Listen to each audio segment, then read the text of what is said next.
Oke, kita cek ini ya guys ya. Mana? Nah, ini. Tolong dibantu koreksi Bang. Terima kasih. Oke. Yang manakah minor dan real chord HTF? HTF. Sebentar. LTF. Ini zoom out, zoom in. Gini aja. Saya bermula dari HTF dulu ya, top down dulu ya. Yang manakah minor dan real chord HTF? Untuk menjawab ini berarti kita harus gambar strukturnya dulu ya. Nah, ini Abang membuat ini. Berarti di sebelah kiri itu tren penurunan ya. Kalau Abang membuat ini loh. Ya, berarti saya anggap tren lagi turun sampai sini, kemudian naik. Ya.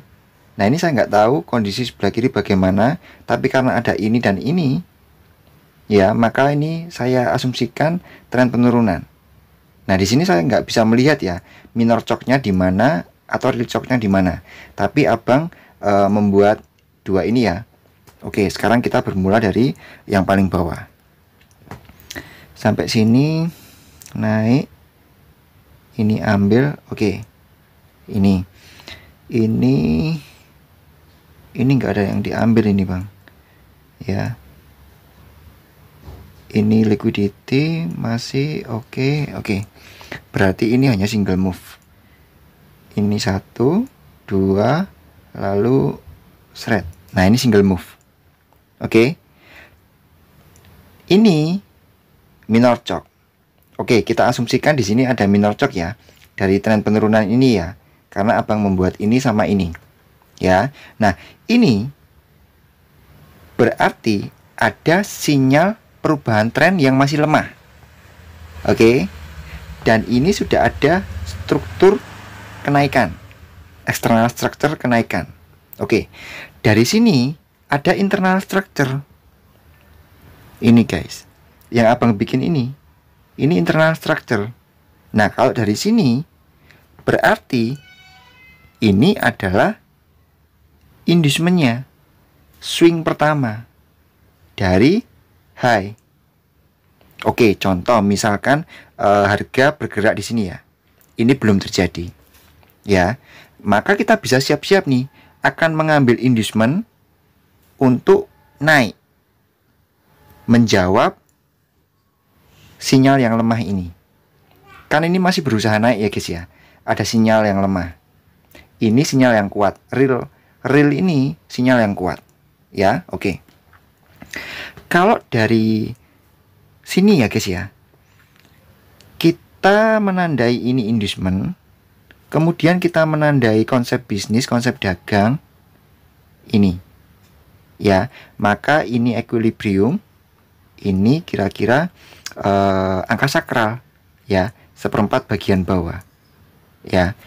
Dia turun sampai sini, naik nggak kuat, dia sideways ya, kemudian ini break seperti ini, dan ini diambil inducementnya ya, inducementnya diambil, dia turun, ternyata dia mengambil ekstrim gitu guys ya, mengambil ekstrim dan menjawab sinyal minor chordnya gitu loh ya. Sebenarnya dari sini sudah enak guys, kita sudah membuat struktur yang valid seperti ini.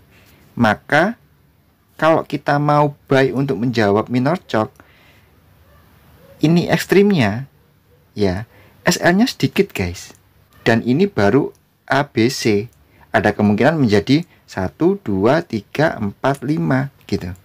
Dan ternyata koreksinya jauh, lalu dia membuat break of structure gitu. Ini secara HTF. Sampai sini saya harap teman-teman nangkep ya. Nanti coba diulangi lagi bagi teman-teman yang belum belum nangkep secara menyeluruh ya, karena kita butuh proses belajar yang butuh waktu gitu loh untuk memahaminya. Ya, saya pikir teman-teman yang ada di grup ini sudah banyak yang paham ya. Yang saya gambar ini itu external structure-nya, ya. Di sini sudah diambil ya, candle ini loh. Nah, candle doji ini loh, ya, low-nya diambil. Maka ini valid dan ini break struktur. Nah, ini hanya single move. Gitu. Ya, jadi 1, 2, 3 ini valid. Nah, kita enak guys, kita mendapat sinyal minor ya, walaupun lemah, tapi ini di HTF kita mendapatkan ini loh, valid structure ini enak guys. Dan ini kita mendapatkan inducement. Inducement diambil ya. Nah, kita bisa siap-siap. Boleh teman-teman di sini POI yang pertama ya. Di sini ada order block, di sini extreme order block, ada POI kedua. Ternyata yang diambil POI kedua di 1/4 bagian bawah. Nah, ini risk rewardnya bagus loh. SL-nya sedikit, tapi rewardnya bisa sampai sini. Kalau kita padukan dengan Elliott Wave, konsep dasarnya ya akan menjadi 1, 2, 3, 4, 5. Ini di HTF kuat. Ya, prinsipnya HTF stronger than LTF. Dulu saya pernah kasih case study ya di grup ini, tapi di M5. Ya, hampir mirip seperti ini. Analisanya itu sudah bagus semua berdasarkan SMC, berdasarkan Elliott Wave. Tapi gagal. Kenapa? Karena entry point-nya bukan pada POI di HTF gitu loh. Ya. Nah, ini di HTF. POI-nya kita dapat 1 sama 2. Nah, nanti kita coba lihat ya pergerakan ini di LTF ya. Oke. Nah, ini guys. Ya. Tadi kita extreme order block di sini. Ya, ternyata entry point ini di HTF yang slide tadi, yang di gambar pertama tadi, itu ada POI. Beda dengan study case yang saya berikan kapan hari ya, yang di M5 gitu loh. Ya. Jadi prinsip HTF itu lebih stronger dan LTF itu teman-teman pakai ya, itu sangat membantu sekali supaya kita tidak salah pilih POI ya, gitu. Oke. Nah, kalau dari pandangan LTF ini, perspektif LTF, coba kita cek. Ini abang bikin strukturnya seperti ini. Yang zoom in, nah coba ya. Ini mengambil ini, oke. Ini mengambil ini, oke. Ini ya, ini minor chok, betul ya, ini betul minor chok karena yang paling tinggi mengambil previous low ya, previous low terdekat. Ini di break ya, di break ini minor chok. Kemudian real choknya tentunya yang di valid. Nah, ini yang valid tadi ya, karena ini sudah diambil. Nah, ini betul, ini betul, ini betul secara lower time frame ya. Nah, ini guys, kita dapat minor chok, sinyalnya lemah ya. Jadi kira-kira seperti ini ya, turun. Nah, sampai sini ya, kita bisa siap-siap apakah di sini, apakah di sini. Nah, kayak gitu guys. Ini ada minor chok gitu loh. Tapi kalau teman-teman entry, teman-teman harus melihat ini loh ya, HTF loh. Nah, kan ini tadi turun di sini ya. Ini ada minor chok ya. Sorry, di sini ya tadi ya. Ya, minor chok yang LTF tadi. Ya. Nah, ini kan belum ngambil ini, belum ngambil inducement. Jadi kenaikan ini masih ada potensi untuk turun lagi mengambil inducement, baru ngambil POI kita. Ngerti ya maksudnya ya? Nah, seperti ini.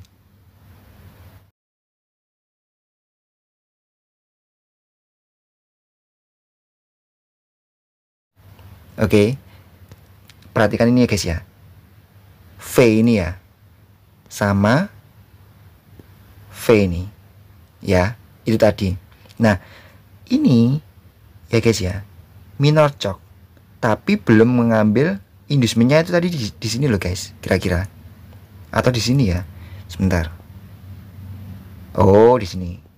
Ini inducementnya, gitu ya. Ini inducementnya. Dan di LTF dia berupa real choke. Nah, kalau real choke ini, nah ini kan sudah di break ya, di sini ya. Dia turun. Ini menjalankan ini. Ya, menjalankan. Tapi apakah kita turun TP kerak bumi? Ya enggak. Ini kan di LTF. Lihat dulu. Data di LTF itu sangat penting. Kita ada POI di sini, Extreme Order Block. Untuk buy. Kita ada POI di sini. Sedangkan di sini hanyalah inducement di HTF. Nggak bisa kita dapat real choke di LTF, kemudian TP kerak bumi contohnya di sini. Enggak, lihat dulu HTF-nya. Ya, hati-hati. Data di HTF lebih bagus, lebih valid istilahnya, lebih kuat. Gitu guys. Ya. Nah, ini bagus ya, sangat bagus tadi case-nya buat belajar. Biasanya ya, kalau teman-teman hanya mengikuti satu perspektif time frame, contoh di time frame ini ya, teman-teman mendapatkan real choke ya. Ini naik ya, kemudian break, katakanlah ini seperti ini break lagi, ini teman-teman anggap inducement ya, naik. Nah, sudah dapat inducement, teman-teman sell panjang. Ternyata ini adalah reaksi POI dari HTF. Nah, itu yang bahaya jika tidak top down analysis. Ya, top down analysis. Gitu loh. Makanya di video saya yang ada entry-nya itu saya hampir 100% ya. Top down analysis gitu loh. Ingin tahu data besarnya itu bagaimana gitu, supaya kita nggak terkecoh. Nah, banyak trader yang terkecoh di sini ya, hanya fokus pada satu time frame dan itu di lower time frame gitu loh. Saya harap teman-teman di sini bisa mengikuti ya dari awal sampai kondisi seperti ini ya, yang saya terangkan ini ya, gitu ya. Oke, jadi ini study case yang sangat bagus sekali untuk teman-teman pelajari ya, hubungan antara HTF, LTF. HTF punya struktur sendiri, LTF juga punya struktur sendiri, gitu ya. Jangan lupa data di HTF itu lebih kuat ya. Oke, semoga bisa membantu ya.